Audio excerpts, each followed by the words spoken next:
In a village in Niigata, there is a house with the roof caved in, and in May 2022, somebody went inside and found a man's skeleton on the floor. There was no crime. The one thing nobody in Japan has managed to establish about him, in 3 years of trying, is his name. That is the shape of almost every house here. Somebody dies or somebody goes, and then nobody will touch the building, so it stands for 30 years with the furniture still in it and a funeral photograph still on the wall. What happened in some of these houses will shock you. 17 houses in Japan that people will not go into. A few for the reason you are expecting, most for something worse. Number 17. 6 families move into the same house in 20 years, and every single one of them is gone inside a year.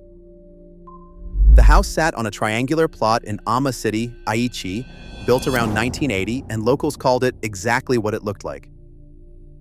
The Triangle House, some called it the Yellow House. The original couple died. There are 2 versions of how, and I'm going to give you both because I could not choose between them, and I do not think you should have to either. In one, a motorway crash killed the wife and the children, and the husband died at home afterwards. In the other, a marriage collapsed over gambling, and neither of them came out. Neither version has a court record behind it. What does have a record is the tenancy. The property was managed, it was marketed. It went on being marketed for roughly 2 decades. 6 households took it, and 6 households left, and the shortest of them lasted 3 days. Then a television company brought in Aiko Gibo, who in the 1980s and 90s was the most recognizable psychic on Japanese television. The woman networks flew to a location when they wanted an authority. She would not go in. She stopped the filming. The program was shelved and never aired. The house was pulled down. The plot is a car park now, and people still say they see things on it, which is either the most damning detail here or the least, depending on what you already believe. Number 16 has a barred window on the upper floor, and the story behind it is one I have to label before I even start. Number 16. On a slope near the sea in Niigata, there is a small concrete building with iron bars across an upstairs window and no glass left anywhere else in it. Locals call it the White House. 2 stories, probably a shop with living quarters above, standing since at least the 1970s. The external staircase has rusted through and fallen off. Every door is gone. The story attached to it is the most repeated haunted house legend in the whole prefecture. A diplomat moves his family out of Tokyo in the early Showa era because his 9-year-old daughter is unwell in a way nobody can treat. They lock her in the upstairs room behind those bars. Eventually, she gets out, and the family does not. I want to be straight with you about that one. Japan's largest ruins database, which catalogs thousands of these buildings, files that story explicitly as an urban legend. The same girl is also credited with 2 other ruins in the same prefecture, which is usually the sign that a story has been reverse engineered onto whatever building looked frightening enough. But somebody did put bars on that window. That part you can go and photograph. Number 15 is a room where a man was found 3 months after he died, and the strangest detail is what was in his pockets. If this is the kind of hidden Japan you want more of, go ahead and subscribe because this is the only thing this channel digs into. Number 15. In September 1998, in a workers' dormitory in the hot spring hills of Mie, somebody opened a second-floor room and found a man who had been dead for around 3 months. The building had housed staff for the Unoyama resort area. The room was on the southwest corner of the first floor up. The body was so far gone that his face no longer had a shape. Police went through it and ruled out foul play. He was around 50 or older, and then they could not do the one thing that matters, which is give him a name. He had 23 yen on him. That is everything he owned in the world, and in dollars it does not round up to a quarter. Nobody claimed him. Nobody came. What the place is famous for, locally, is something else, and it is much weaker, so I will give it to you with the caveat attached. Over about 2 years, people who went out to that dormitory reported a run of serious road accidents on the way home. That is anecdote. It is the kind of thing that accumulates around a building once a story starts. The 23 yen is not anecdote. It is in the police record. Number 14 is a house in Hokkaido where the danger, according to everyone who tells it, is a chair. Number 14. There is a chair in the entrance hall of a house outside Asahikawa, and the rule is that you do not sit in it and you do not move it. The house stood in Higashikagura, Hokkaido, from at least 1977. 2 stories, a spiral staircase, a chandelier, which for a rural Hokkaido house is already unusual. It emptied in the early 2000s. The story is that a man who lived there was deep into black magic, and that when he left, he sealed something into that chair. Sit in it, and it is yours. Move it, and it follows you. Go upstairs, and you do not come back down. Not one piece of that has a source. It is a story people tell each other in the car on the way there, and that is all it has ever been. Here is what is real. Somebody strung rope around that building and put no entry posts in the ground before it went. The floors had already dropped through. By March 2022, the house itself had either collapsed or been taken down, and all that is left in the snow are the posts telling you not to go into a building that is not there anymore. Number 13 is a house where somebody really was killed, and nobody was ever caught. Number 13. In 1982, in Uto City in Kumamoto, a woman is found inside her own home, stabbed with a kitchen knife from her own kitchen and strangled with a necktie. She was the widow of a former city assemblyman. The house was 10 minutes from the motorway interchange in an ordinary residential street. Nobody was ever arrested. The statute of limitations ran out while the case was still open, which in practice means the person who did it walked around Japan as a free citizen and probably still could. And the family did the thing that makes this a haunted house rather than just a cold case. They did not rebuild. They did not sell. They locked it and they left it. That house stood there, untouched, for about 34 years. 3 decades of a sealed murder scene in an ordinary street is what turned it into a national destination for ruin explorers and, later, for YouTubers. And it was never the ghost stories that did that. It was the waiting. A family who could not bring themselves to touch a building for longer than most marriages last. Then the 2016 Kumamoto earthquake wrecked it, and it was finally taken away. The gate is still standing. Behind the gate, there is nothing but weeds. Number 12 sits at the end of a road that lies to you about which way is uphill. Number 12. There is a slope on Mount Akagi in Gunma where, if you stop your car and take the handbrake off, it rolls uphill. It does not, obviously. It is an optical illusion, and Japan has a name for these, obakazaka, ghost slopes. The surrounding landscape tilts your sense of level, so a gentle downhill reads to your eye as a climb. It is a trick of geometry, and at the end of that road there is a 3-story building, parking underneath, 2 floors of living space above it, put up sometime after 1979. People call it the White House. Now this is the thinnest entry on the list, and I am not going to dress it up. There is no documented death here. Nobody can tell you whether anyone ever died in that building at all, and the Japanese sources say so plainly. What it has is a reputation, sightings of white figures, and a road that makes your body feel like it is being lied to before you even arrive. Which, if you think about it, is a fairly efficient way to build a haunted house. Put it somewhere where the ground itself already feels wrong and the visitor does the rest of the work for you. Number 11 is going to feel different, and I want to say that out loud before I start it. Number 11 is not frightening, and after the last 10 that is going to land strangely, so let me flag it. This one is sad and slightly beautiful, and it is the only entry here that made me want to go and look. Give me 90 seconds. Picture a house in Ibaraki with one entire wall missing. The east side has fallen away, so the building stands open like a stage set, and you can see straight into the rooms from the road. And the rooms are full. There is a butsudan, the household altar Japanese families keep for their dead. There are handmade crafts, and books in foreign languages, and miniatures, and a trophy from the Japan Kennel Club, which means somebody in that house bred dogs and was good enough at it to win something. And on the wall, a funeral portrait, still wearing its black mourning ribbon. Explorers named the place after that photograph, the house where the funeral never ended. Somebody died, the family put the portrait up the way you are supposed to, and then at some point, Everybody walked out and left the whole apparatus of grief running. There is no murder here and no record of anyone dying inside.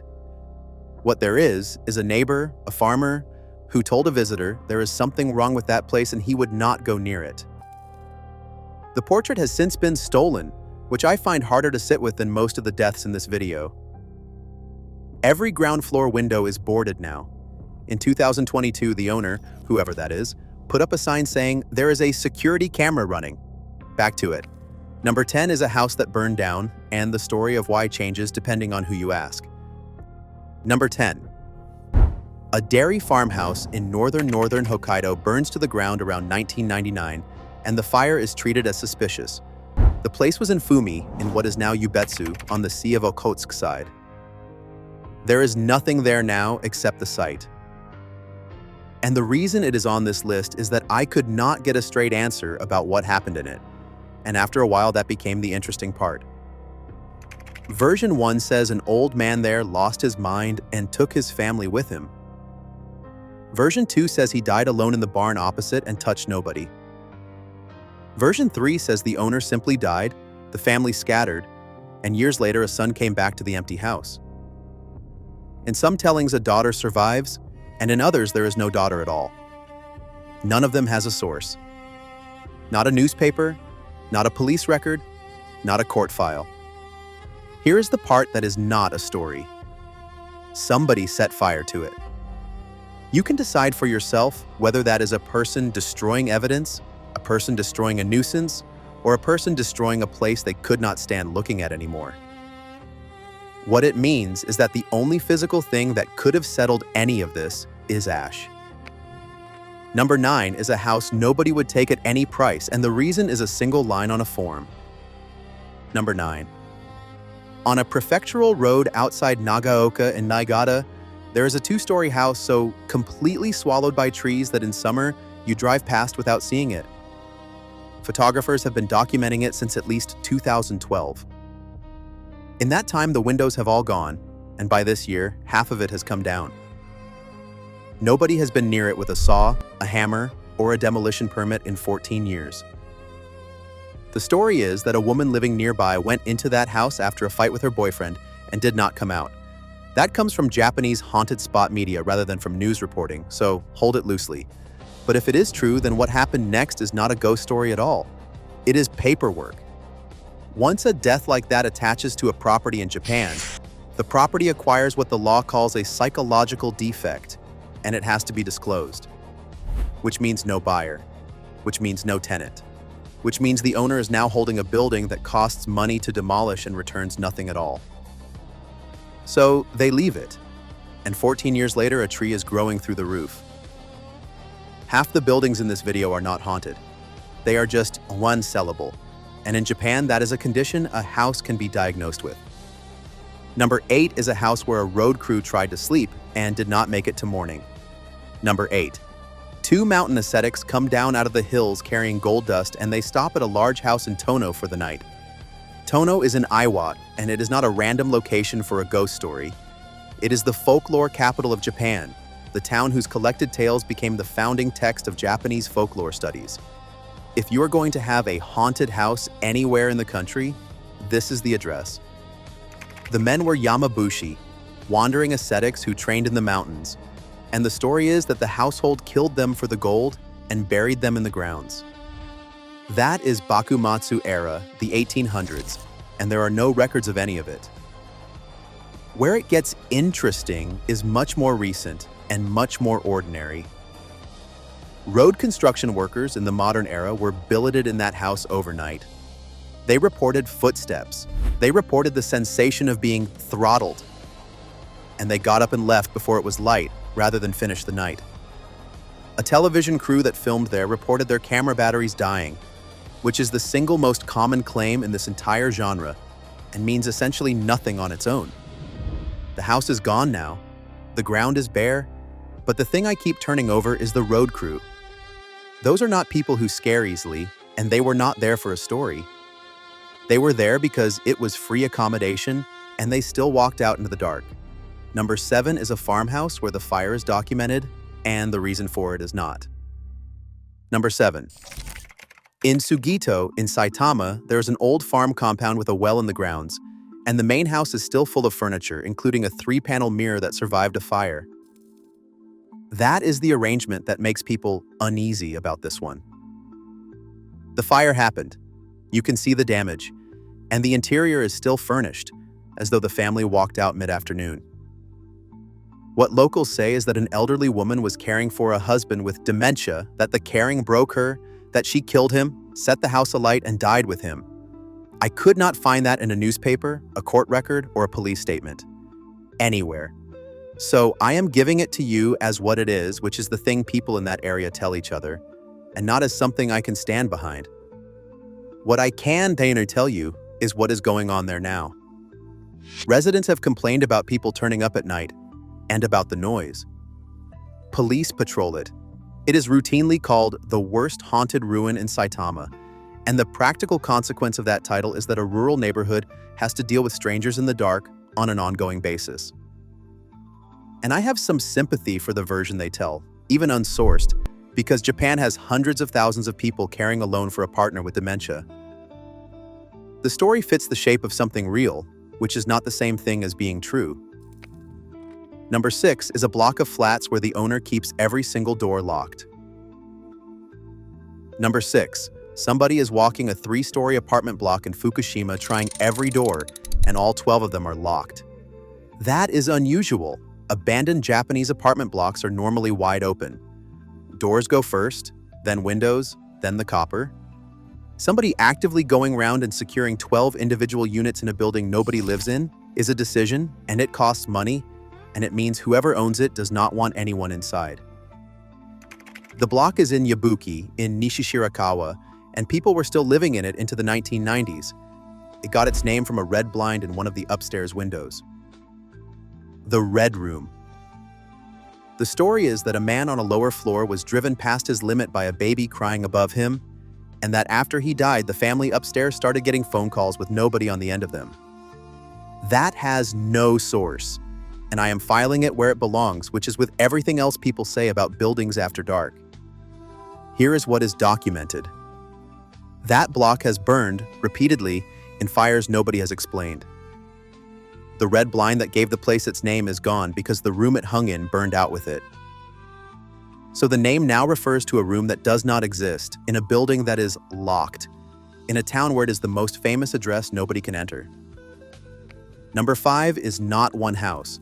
It is 60 blocks of them and 3 people. Number 5. In Mobara, in Chiba, there is a municipal housing estate of roughly 60 blocks, 299 flats, and as of last summer, 3 residents. Not 3 families. 3 people. This place was built in the 1970s for over 1,300 people, and it had everything a small town has. Row houses and maisonettes, 1 4-story block, a playground for the children. The maisonettes and the 4-story section are already completely empty. Doorways have been sealed with plywood sheets. The doors that are left have rotted through. The walls have gone black, and the ivy is doing the rest. Mobara City has ordered the last residents out by March next year, which means by the time you watch this, the estate may already be at 0. And then there is the part that made me angry, which does not happen often reading this stuff. While those 3 people were still living there, paranormal YouTubers were coming onto the estate to film and live stream. There were break-ins. There was damage. The Japanese press covered it as a safety problem because it is one. Elderly people in an emptying estate at night with strangers turning up to point cameras at their homes because the buildings look frightening. There is no crime in this entry. There is no ghost. This is just a place that ran out of people and got treated as a horror set while 3 of them were still inside it. Number 4 is a house where somebody tried to hold something down and you can see exactly what they used. Number 4. Somebody walked through a 2-story wooden house in Okayama and papered the inside of it with paper talismans, not one on a doorframe. The walls. They are called afuda, the printed paper charms you get from a shrine or a temple. The normal way to use one is to put a single charm above a door or on the household altar, and that is it. Covering the entire inside of a building with them is not devotion anymore. It is closer to a containment procedure, and I could not find another house in Japan where anyone has done it. The house was at the foot of Mount Yuga in Kurashiki, and the detail that lifts it out of pure folklore is the ownership. The property was held by a religious body, a former Shinto organization. So whoever covered those walls was not a frightened teenager with a marker pen. They were, in some capacity, professionals. The story people attach to it is a family suicide. I could not source that, and I am not going to pretend I could. What I can tell you is that by the time the ruin photographers were regularly getting in, the floors had rotted through and most of the interior had come down, and the talismans were still up there on what was left of the walls. It was demolished by February 2022. Whatever those charms were for, that particular arrangement has been taken to a landfill. Number 3 is a housing block in Tokyo where the countermeasure is bolted to the outside of the building and you can see it from the street. Number 3. In 1977, a father and his 2 sons went off the same housing block in Itabashi, Tokyo together. Takashima-daira is not a ruin. It is a large, occupied, ordinary public housing estate and people are living in it right now. That is why it is here. In the 1970s, it became the most notorious jumping site in Japan. The press gave it a nickname that translates roughly as a famous place for it, which tells you how the coverage worked, and the coverage is part of why the number kept climbing. By 1980, the total had reached 133 people. It became a national problem to the point where a research institute under the Cabinet Office was formally tasked with analyzing it. Think about what that means. A housing estate studied by central government because of the number of people who were dying on it.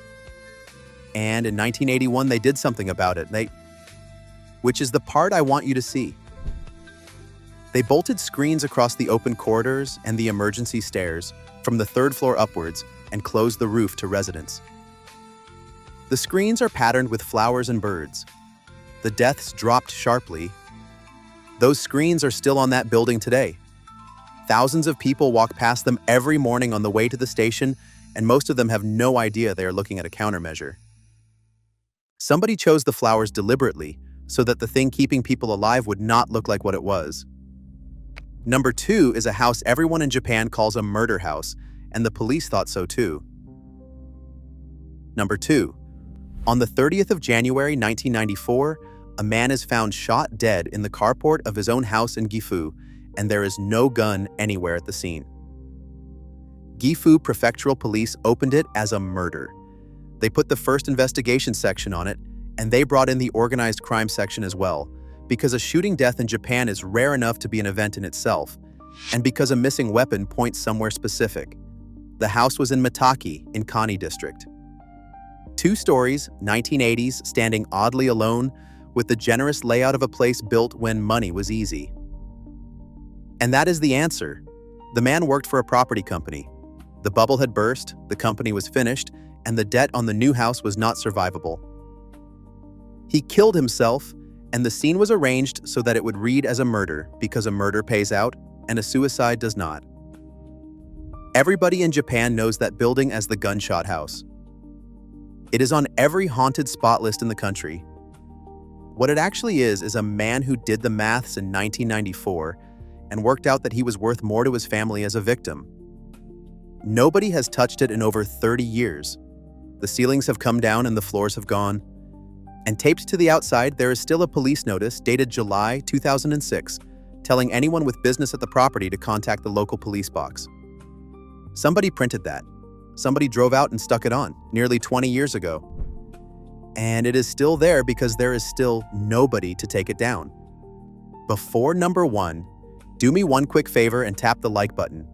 I am still getting this channel off the ground and it helps more than you would think. Number 1 is the quietest house on this list, and it is the one I have not been able to put down. Number 1. On the 12th of May, 2022, somebody went into a wooden house in the village of Aga in Niigata and found a skeleton. The house is at Kakushima near Tsugawa Station and the Kirin Bridge. 2 stories, built in the 1970s. The roof had already fallen in 3 years earlier. Every summer, the kudzu vine covers the whole thing, and every winter it comes off again. The remains were a man, estimated at 60 or older, and that is as far as anyone has ever got. There was no crime. There is no mystery about how he died. The only thing nobody can establish is who he was. So, the town of Aga did what Japanese law requires it to do, and the procedure is the most quietly devastating thing I found for this video. They cremated him at the municipal crematorium. They kept the ashes, and they published a notice about him in the official gazette, the National Record, under a legal category that translates as an unidentified traveler death. The notice is dated the 15th of April, 2025, which means that 3 years after they found him, a village office in Niigata was still formally asking the country whether anybody recognized this man so that they could give his ashes to somebody who wanted them. Nobody has come. He is still there, not in the house, in an office, in a box, on a shelf, with a case number, waiting. And I keep thinking about the gap. He was found in 2022. He had been dead long enough to be bone, which means at some point, in a country of 120 million people with the best public record system on Earth, a man walked into an empty house in a village and stopped, and nobody noticed for years, and nobody has noticed since. I went into this expecting curses, and what I came out with was a set of accounts. Look at what is actually emptying these houses. A property company that went under in 1994. A disclosure rule that makes a building unsellable the moment somebody dies in it. A municipal estate that ran out of residents. A demolition bill nobody wants to pay. A man with 23 yen. A town holding ashes it cannot give away. The ghost story is the cheap part. Anyone can add that afterwards, and people do, which is how a house with bars on the window acquires a diplomat's daughter, and a house with a chair in it acquires a devil. What is much harder to look at is the ordinary reason a Japanese house goes dark and stays dark. Somebody died or somebody left, and then the arithmetic made it nobody's problem to fix. So here is what I would like to know. If you had inherited one of these, knowing everything about it, what would you actually have done with it? Tell me below and tell me honestly, because I read them all.